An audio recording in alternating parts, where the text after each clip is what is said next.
nous parlons ce soir du transgénérationnel ou transmission des mémoires aussi, on peut l'appeler comme ça, mais vous allez le définir pour nous et savoir ce que c'est. On va quand même commencer par revenir un peu sur la symbolique de la Toussaint, toujours en rapport avec le transgénérationnel, Steve.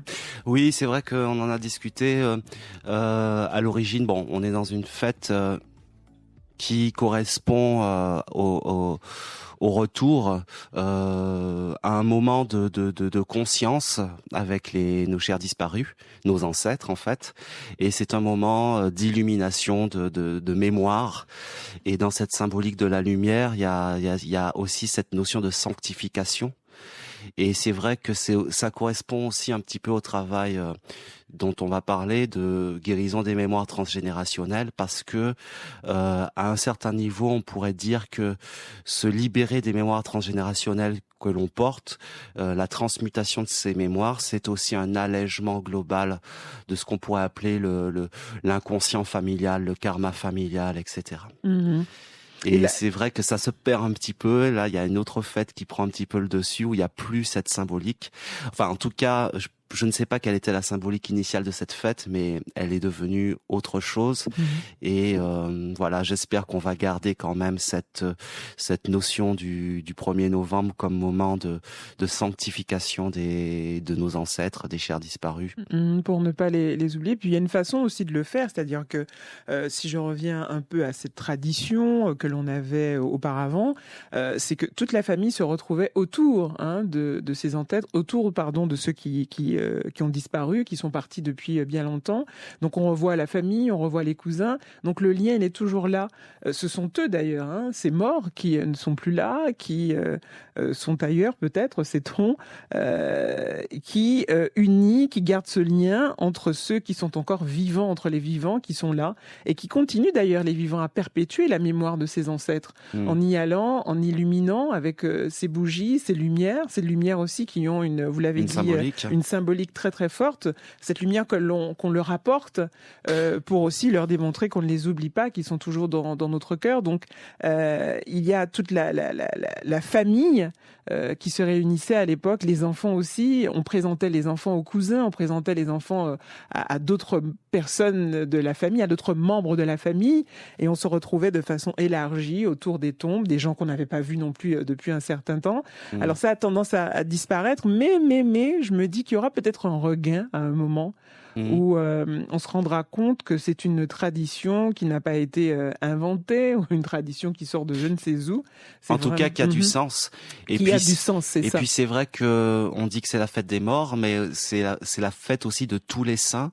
Voilà, et c'est surtout cette ça. réunion de ces deux fêtes, comme je disais, ça servait aussi à la sanctification de tous. En fait, il y a cette notion que nous sommes tous amenés à la sanctification, à l'allègement. C'est ça que ça signifie aussi. Donc, il y a toute une symbolique. Mais c'est vrai que ce genre de traditions peuvent sembler en perte de vitesse. Et en même temps, il y a de plus en plus de personnes qui sont conscientes aussi de cette dimension transgénérationnelle dont on va parler aujourd'hui, et qui font aussi ce travail en s'occupant d'elles-mêmes, de l'allègement de ces mémoires aussi, et certaines dans une conscience, ou je dirais, on peut dire aussi une croyance, qu'elles font aussi du bien à leurs ancêtres en faisant cela. C'est aussi la question des mémoires transgénérationnelles, c'est que en tant qu'être incarné aujourd'hui, le travail de libération des mémoires que nous faisons parce que nous portons un fardeau, eh bien permet d'alléger tout un karma familial.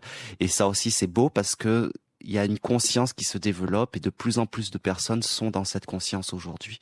C'est-à-dire que l'arbre généalogique, on s'y intéresse. Voilà, on ne met pas ça on ne met pas de côté parce qu'on a envie de comprendre ce qui s'est passé au-dessus de nous, et peut-être ce qui se passera en dessous de nous. La mémoire transgénérationnelle ce soir avec Steve Taillamé jusqu'à 21h. Là, on a parlé un peu, on a planté le cadre, puisque la Toussaint a quand même un lien avec le transgénérationnel dont on parle ce soir. Mais est-ce que vous pouvez nous expliquer exactement ce que c'est, et pourquoi d'ailleurs vous vous y intéressez, Steve Taillamé? D'accord, donc c'est vraiment deux questions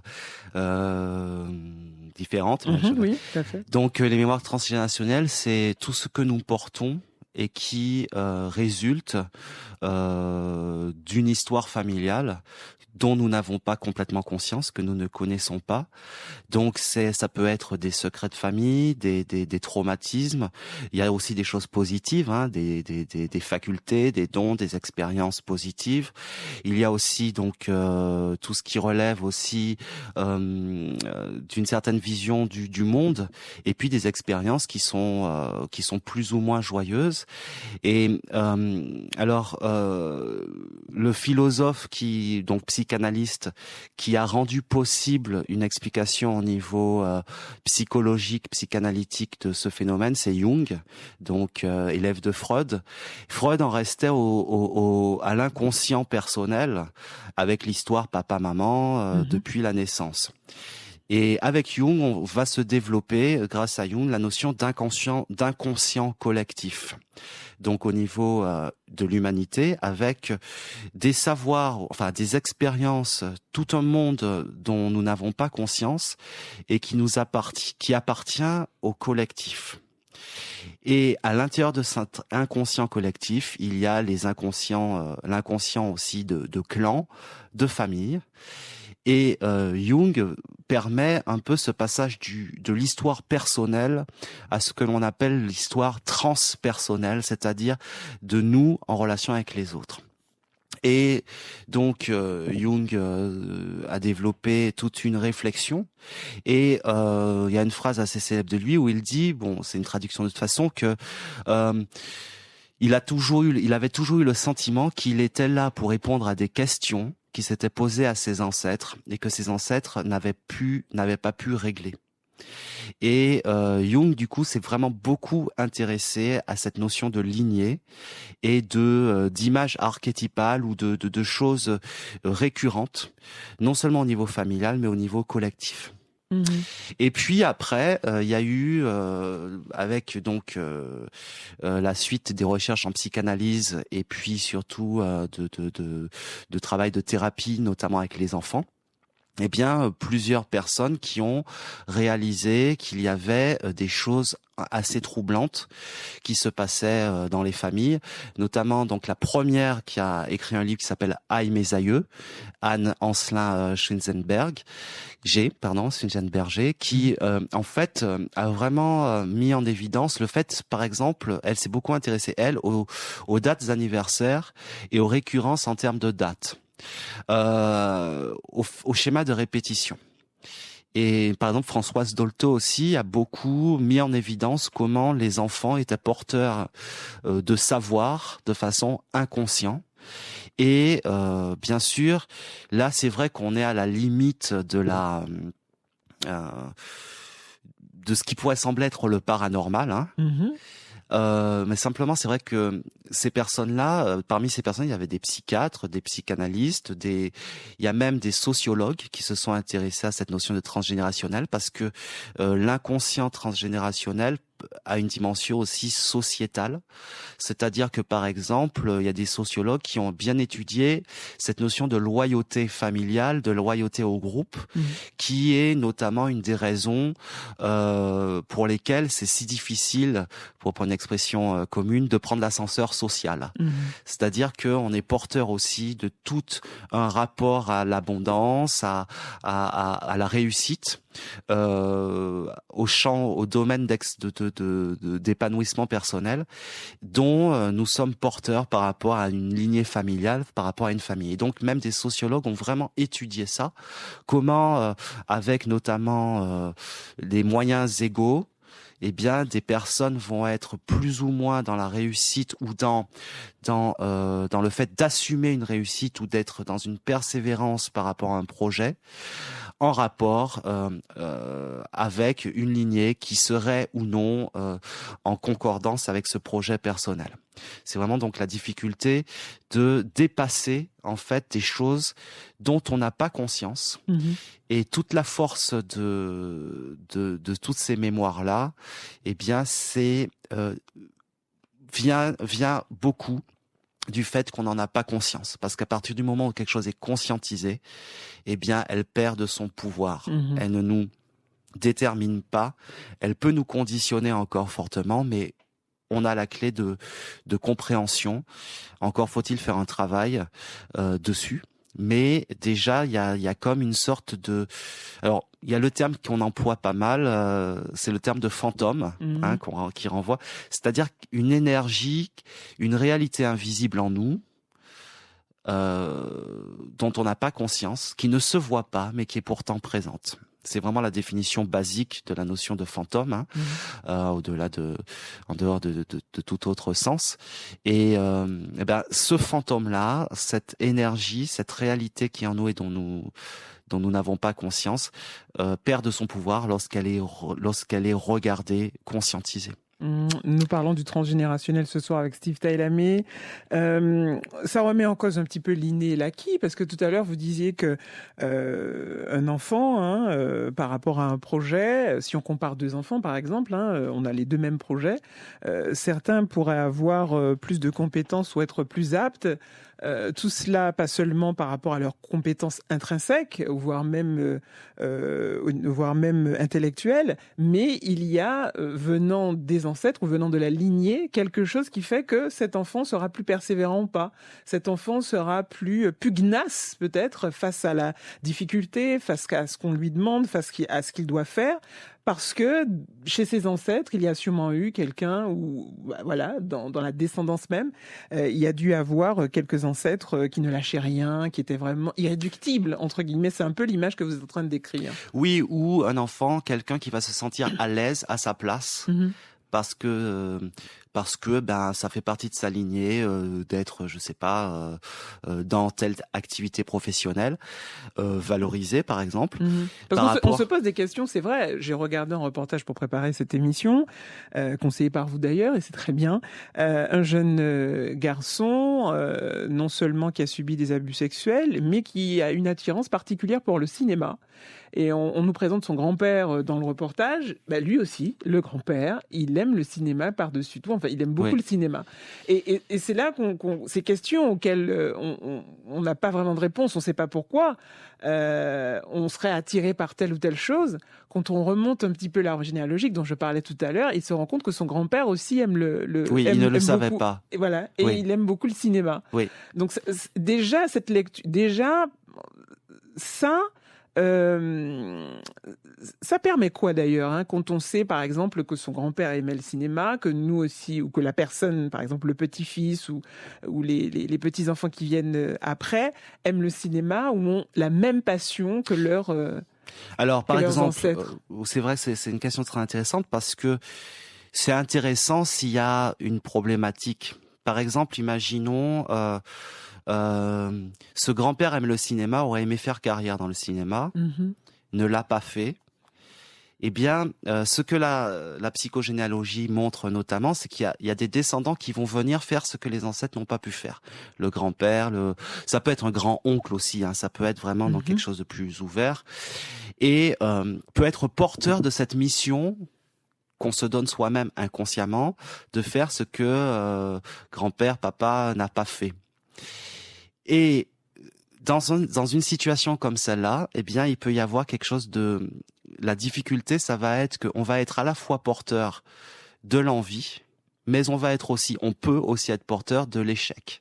C'est-à-dire que on peut hériter aussi de, en fait, je n'y arrive pas. Parce que on est porteur à la fois de ce goût, mais aussi de cette expérience de l'échec, de cette frustration. Donc, il y a des fois où justement, c'est intéressant de vraiment comprendre d'où ça vient pour se dissocier. C'est d'ailleurs non, c'est pas Jung, c'est Spinoza qui en parle. Je voulais en parler après, mais cette notion de dissociation, de séparation d'avec la cause d'un problème. Et en fait, dans l'intérêt de la psychogénéalogie et donc du repérage des mémoires transgénérationnelles, c'est surtout quand ça va pas bien. On est dans telle problématique personnelle de relations, aussi de place dans le monde, de place dans sa mission de vie, dans sa profession. On n'arrive pas à trouver sa place, on n'arrive pas à savoir qui on est, et on n'a pas de réponse aux questions existentielles, etc. Où on a des blocages. Et concrètement, on a beaucoup de mal à comprendre pourquoi on n'arrive pas à aller au bout de ce qu'on a envie de mettre en place. Et vous voyez, il y a la branche de la psychanalyse freudienne où on va chercher dans le règlement des choses par rapport à l'enfance, etc. Mais parfois, c'est pas du tout dans l'enfance, c'est juste qu'on est porteur de quelque chose qui est au-delà de ça. Donc des peurs d'échec, aussi d'une image négative de soi qui peut être transmise, parce qu'il y a aussi, vous savez, on parle beaucoup de bienveillance dans l'éducation maintenant, mais si on parle autant de la notion de bienveillance qui n'a rien à voir avec la faiblesse, hein, mais c'est parce qu'il y avait beaucoup de malveillance inconsciente dans la façon de parler aux enfants, etc. Donc si par exemple aujourd'hui vous ressentez que vous avez un manque de confiance en vous, une difficulté à aller au bout des choses, des éléments de sabotage, enfin des choses comme ça, ben ça peut aussi venir de tout un système éducatif dont vous héritez où on n'a pas été valorisé. Et peut-être que vos parents ont essayé de vous valoriser, mais ils ont pris ce faisant le contre-pied d'une éducation qui a été la leur. Et vous héritez en fait de quelque chose de beaucoup plus élevé qui est de toutes les façons, il n'y a pas d'issue possible. Il peut avoir reproduction, c'est-à-dire qu'on reproduit les mêmes choses que nos ancêtres ont pu faire il y a bien longtemps. Oui. Oui, il y a des choses qui sont... alors parfois on les reproduit telles quelles, parfois on ne les reproduit pas, mais on se sent comme si on les reproduit. En fait, je vais vous raconter quelque chose de très concret. C'est une séance que j'ai eue, une consultation que j'ai eue il y a 3-4 jours. Et donc, comme vous savez, je travaille de façon intuitive. Et donc, cette personne, c'était une femme. Et bon, je parle avec mon vocabulaire, je me connecte, je me mets en empathie. Et je lui dis, écoutez, j'ai l'impression que vous êtes célibataire, sans enfant. Elle m'a dit, non, je suis marié, j'ai 2 enfants. Et je lui dis, écoutez, même si vous me dites ça, moi je vous ressens seule et je pense que vous êtes quelque part très distante dans votre couple, mais même avec vos enfants. Elle m'a dit, oui, c'est vrai, j'ai beaucoup de mal à être vraiment impliquée, même avec mes enfants, je m'en occupe. Mais... Et puis donc la séance est cool, et à un moment, puisque bon, j'ai déjà un peu expliqué comment je travaille, apparaît l'image mentale d'une vieille femme dans son fauteuil. Et je ressens que cette femme, c'est quelqu'un qui est morte, célibataire, sans enfant. Et je lui dis ça. Et je ressens que c'est pas que c'est un peu plus ancien, mais que c'est comme quelque chose comme quelqu'un comme la sœur d'une grand-mère ou même d'une arrière-grand-mère, mais qui serait très présente. Et on fait un travail de dissociation par rapport à ça. Parce que quand j'ai décrit ce que je percevais, elle m'a dit c'est exactement comme ça que je me sens. Et on a fait ce travail et à l'issue de la séance, elle m'envoie un message, elle m'a dit j'ai trouvé qui c'est. C'est quelqu'un qu'elle connaissait très vaguement. Alors, ça peut faire bizarre, hein. Oui, oui, ça peut faire très bizarre. Mais il y a des choses que nous portons qui appartiennent à quelqu'un que nous sommes venus réparer, et c'est pas moi qui le dis, hein. Il y a des travaux, il y a des livres à la masse dessus.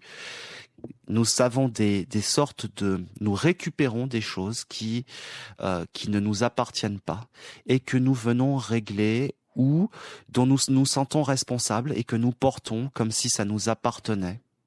Donc, avec l'exemple que j'ai donné, cette jeune femme, elle a tout pour avoir une vie de famille normale. Parce qu'elle a 2 enfants. Et elle se vit comme étant seule. Pourtant, de l'extérieur, il n'y a pas du tout trace de ça. Donc, par rapport à ces mémoires, on peut être soit dans la reproduction, soit dans le contre-pied, donc dans l'opposition.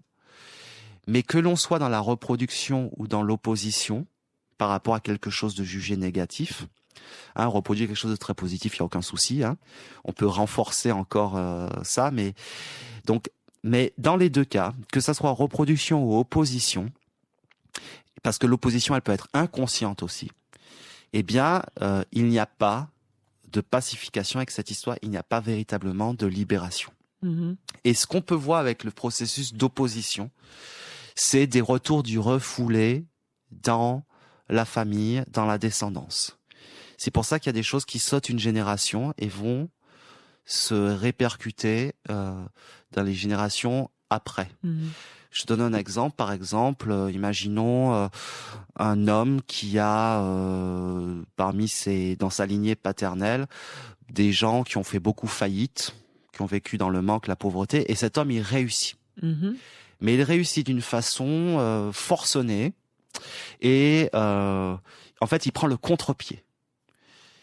Eh ben il y a des chances pour que si cet homme il est dans une sorte de déni en réalité, et qu'il ne se fait que s'opposer à ses mémoires sans les régler, il y a de fortes chances pour que soit que dans sa lignée, il y a des gens qui se sentent carrément incapables d'agir.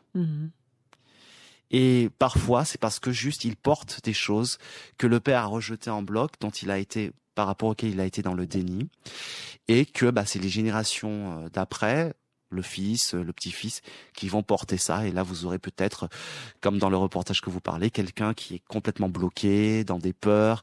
Et si la conscience psychogénéalogique n'est pas là, on se dit mais je comprends pas, mon père m'a tout donné, on m'a payé mes études, j'ai tout fait. Enfin, mon père était là.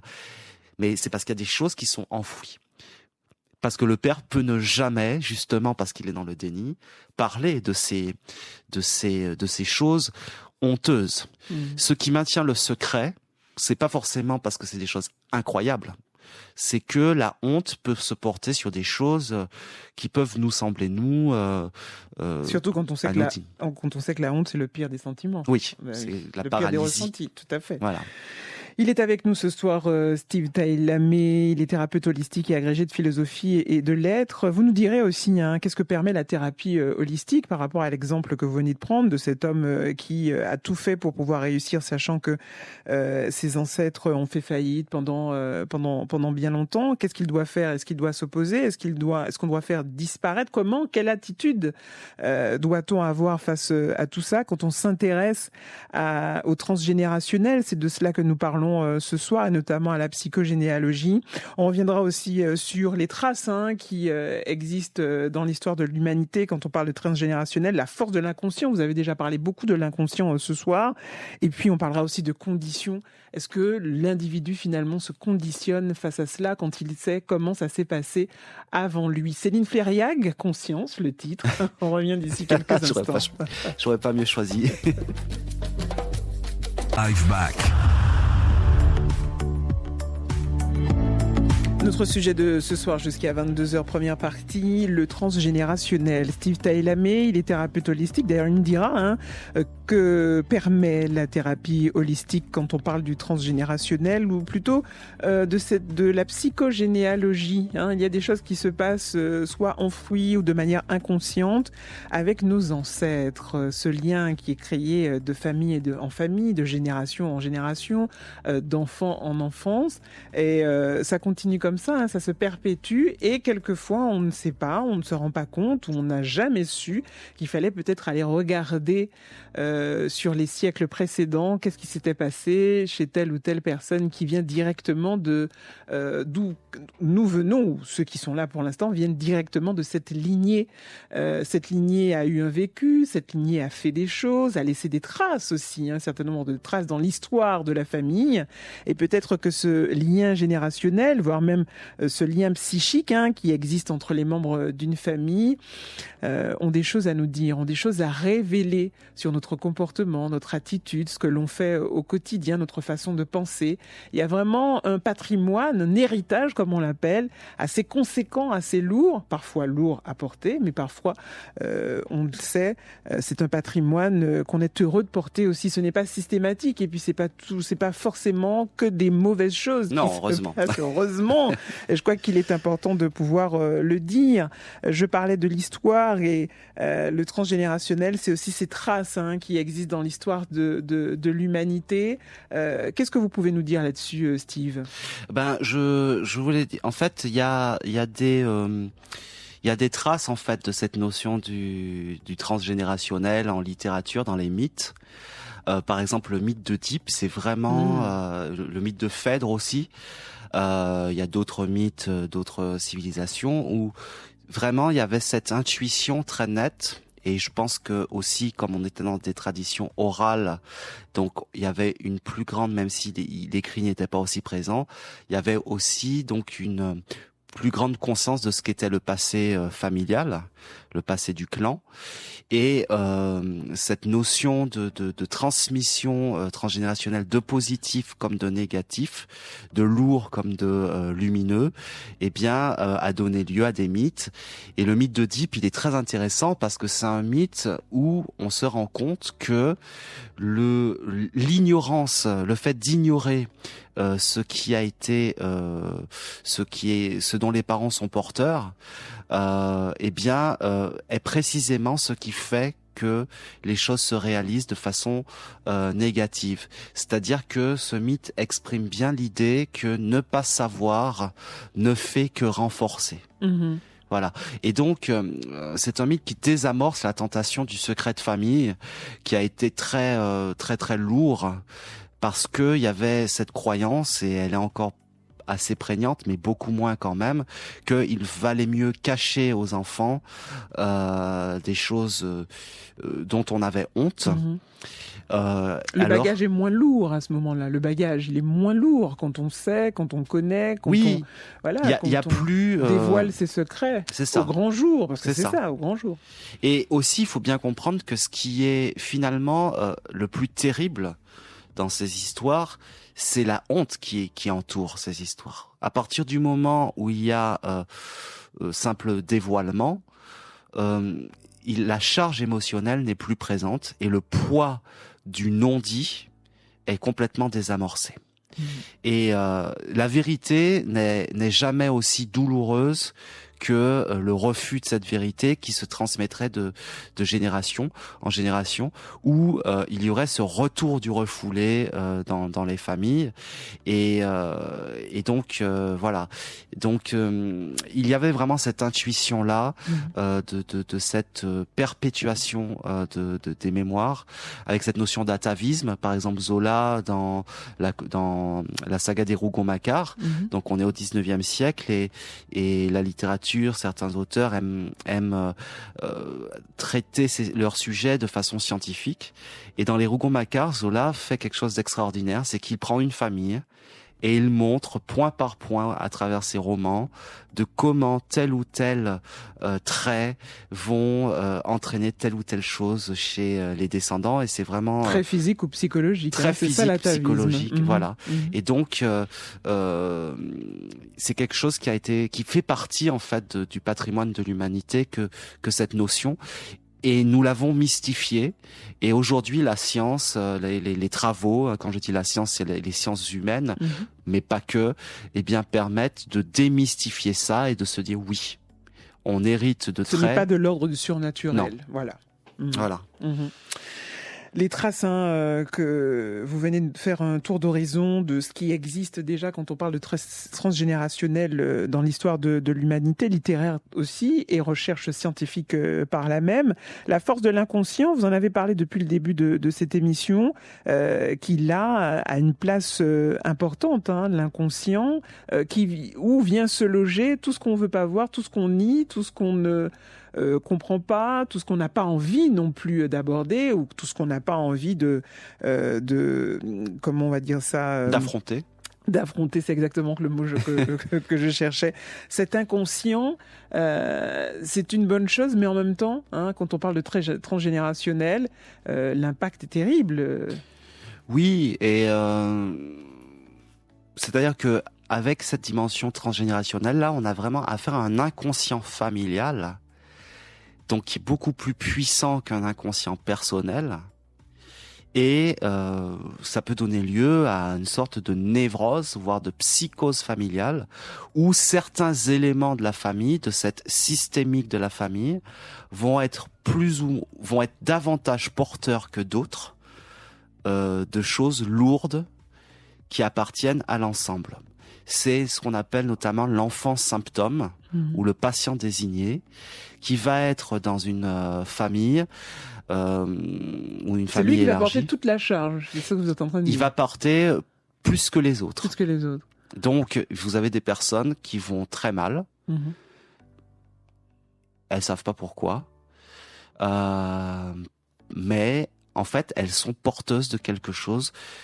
Et à la limite, en étant porteuses, presque, elles libèrent, elles allègent, elles allègent les autres. Les autres membres de la famille. De la famille.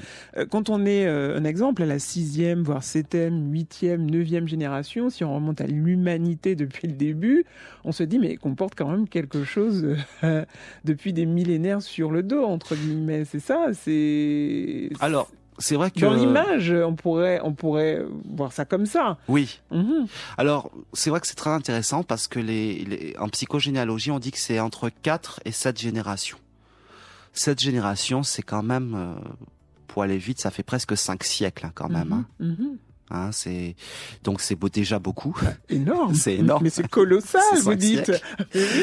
Mais personnellement, je pense qu'effectivement, nous sommes porteurs et je pense que là, je suis plus proche de Jung encore.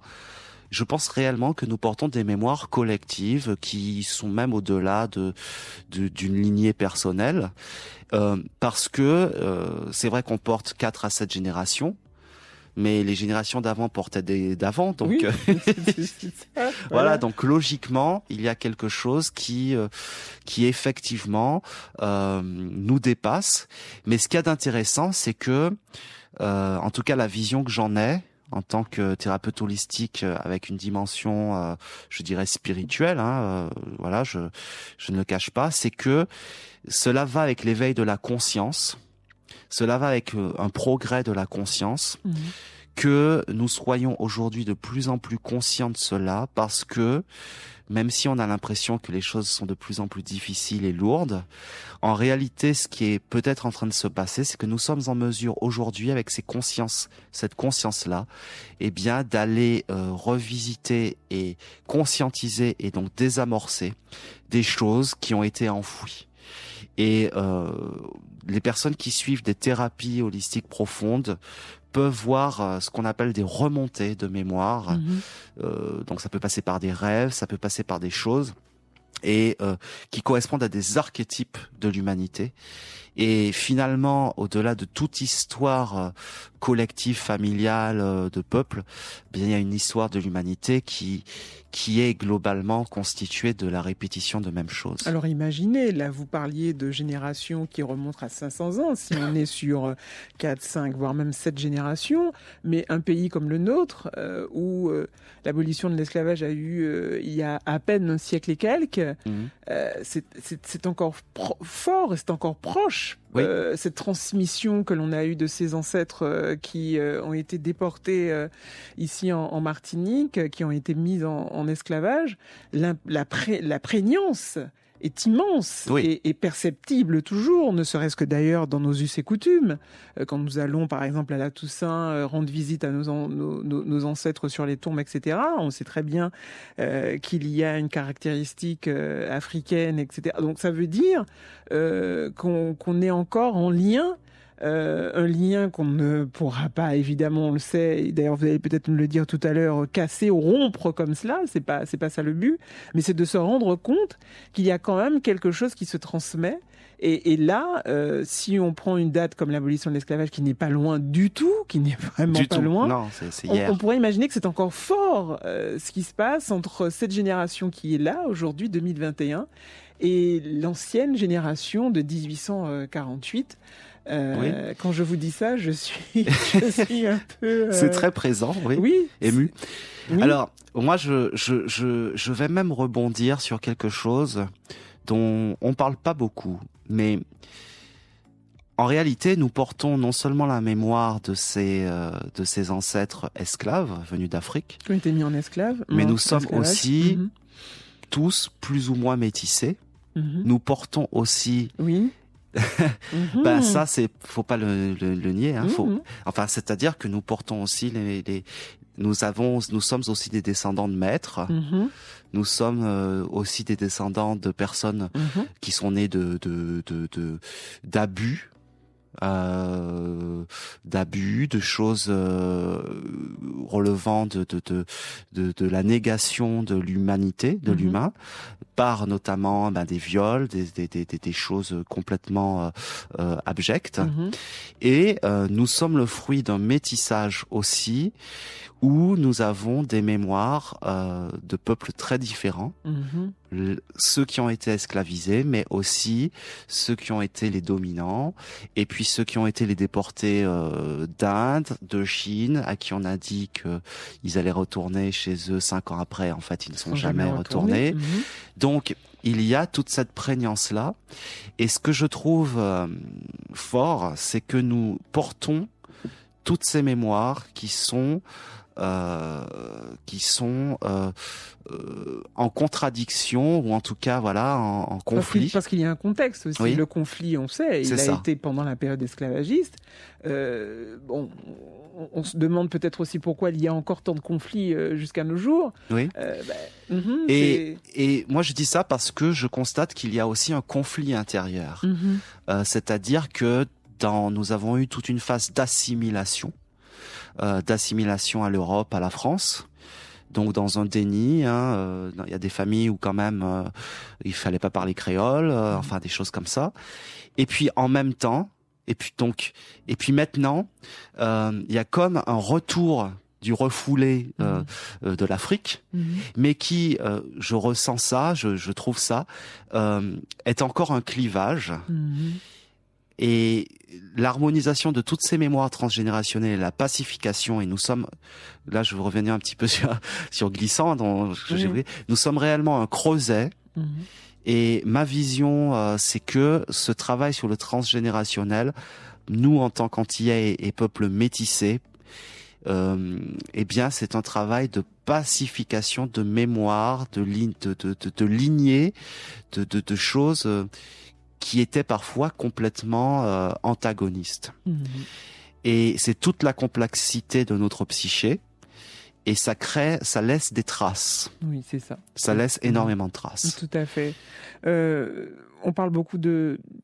C'est vrai que j'avais envie de dire juste une chose. Il y a quand même quelque chose que je voudrais évoquer. Par exemple, vous savez, dans ces cultes, enfin dans cette histoire où il y a eu des affranchis, faut quand même savoir qu'il y avait des esclavisés qui étaient affranchis et d'autres pas dans une même famille.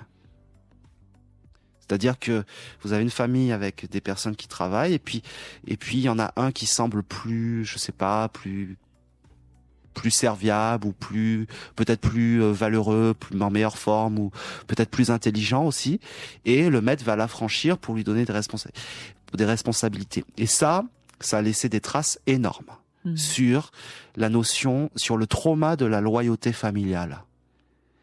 Ou est-ce que j'ai cette culpabilité de réussir, de sortir du clan. Et il y avait vraiment tout un ensemble de divisions qui se faisaient par ce système. Et je trouve qu'on en porte encore énormément les traces.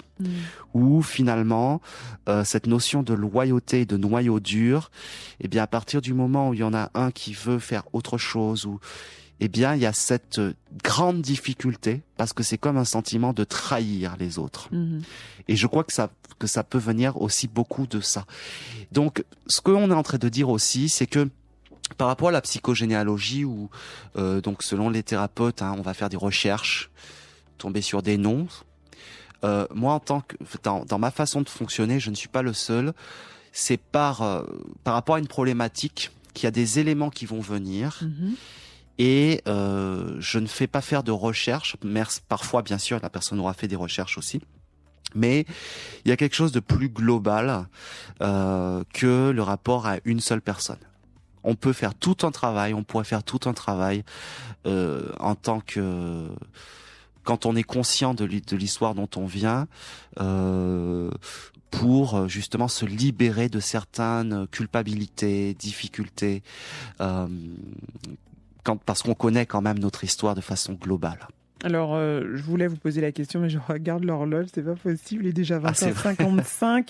Je voulais vous poser une question sur la résilience, hein, puisque finalement certains ou certaines populations, voire même peuples, font appel à la résilience, hein, pour ouais. un peu, on va dire, amoindrir ce choc, hein, qui existe. Mais n'oublions pas, et vous l'avez dit tout à l'heure, tout se passe dans l'inconscient, hein, on n'a Oui. pas conscience de tout ça. Et je voulais aussi vous entendre avant la fin de l'émission sur la thérapie holistique, puisque Oui. vous êtes thérapeute holistique. À quoi ça sert finalement quand on a quelqu'un devant soi avec qui vous êtes en séance, et quand vous revenez un peu sur sa généalogie pour lui expliquer, ça permet quoi d'ailleurs, tout ça? Alors, je vais commencer par la dernière question. Allez-y. Donc, alors quand même, faut bien savoir que quand on parle de thérapie holistique, il y a plusieurs branches. Mhm. Hein, donc, c'est vrai que les branches classiques attitrées pour traiter la psychogénéalogie, ça peut être donc les constellations familiales. Il y a des psychogénéalogistes aussi, donc qui travaillent à partir de l'arbre. La constellation familiale, c'est incroyable. J'aurais vraiment aimé avoir le temps d'en parler, mais j'aurais pas le temps de le faire. Mais c'est assez exceptionnel. Là, vraiment, on est au cœur de l'inconscient. Hein. Mhm. Quand on participe à une constellation familiale, quand vous êtes, c'est-à-dire c'est un peu du psychodrame.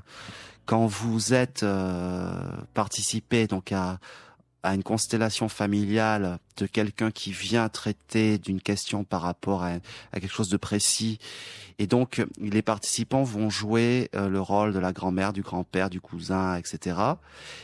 Et il y a des fois, vous ne savez pas quel rôle vous jouez, figurez-vous. Mhm. Et moi, j'ai participé à des choses comme ça. Vous arrivez sur scène, vous savez pas quel rôle vous jouez. Vous avez tout de suite des sensations, vous sentez quelque chose et vous exprimez ce que vous sentez et ça donne des indications. C'est-à-dire, vous jouez la grand-mère, vous savez pas ce que vous jouez, vous avez envie de vous allonger par terre. C'est-à-dire que l'inconscient collectif fait que vous savez quel rôle vous jouez et vous êtes là pour aider l'autre à comprendre. Et c'est ce qui se joue durant la constellation familiale va permettre, de comprendre des choses et aussi de créer une pacification. Donc les constellations familiales se terminent en général par un règlement des choses, par des explications. Mhm. Et ça a l'air comme ça complètement farfelu, mais ça a un impact très puissant. C'est-à-dire que la personne va faire rejouer des choses. Ça peut être avec des personnes qui jouent le rôle de personnes vivantes aussi. Hein, mais ce psychodrame-là va remettre des choses en place, va permettre que des choses soient dites, va permettre des secrets aussi d'être révélés.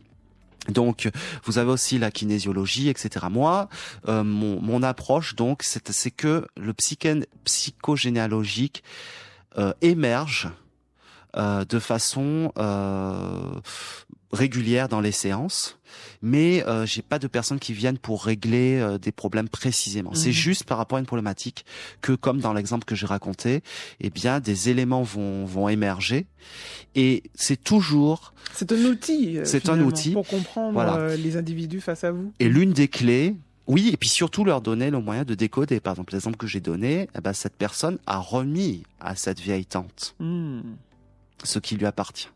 Cette tristesse d'être seule qu'elle portait alors qu'elle n'était en couple avec des enfants, elle portait.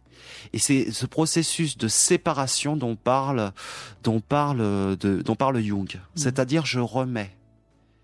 C'est pas je remets de façon violente, tiens ton truc, et j'en veux pas. C'est je te le remets, ça ne m'appartient pas, et je demande, je vais traiter énergétiquement, je vais traiter cette tristesse pour l'évacuer, pour toi, parce que tu n'as pas su le faire. Mais surtout, ça ne m'appartient pas.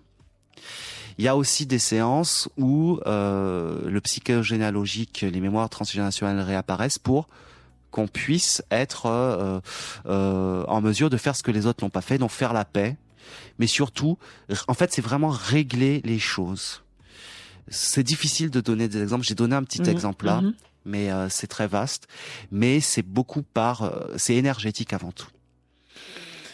Le transgénérationnel avec vous, Steve Tailamé, ce soir. J'espère que nos auditeurs, ceux qui étaient avec nous, qui ont écouté attentivement cette émission, ont pu comprendre ce que c'était et ils vont certainement se poser les questions, les bonnes questions s'agissant de leurs ancêtres et savoir, s'ils peuvent aller chercher de ce côté-là pour avoir quelques réponses. Merci, mais vous restez avec nous pour la suite de notre émission Drive Back ce soir. Merci d'ailleurs de me faire le plaisir de rester.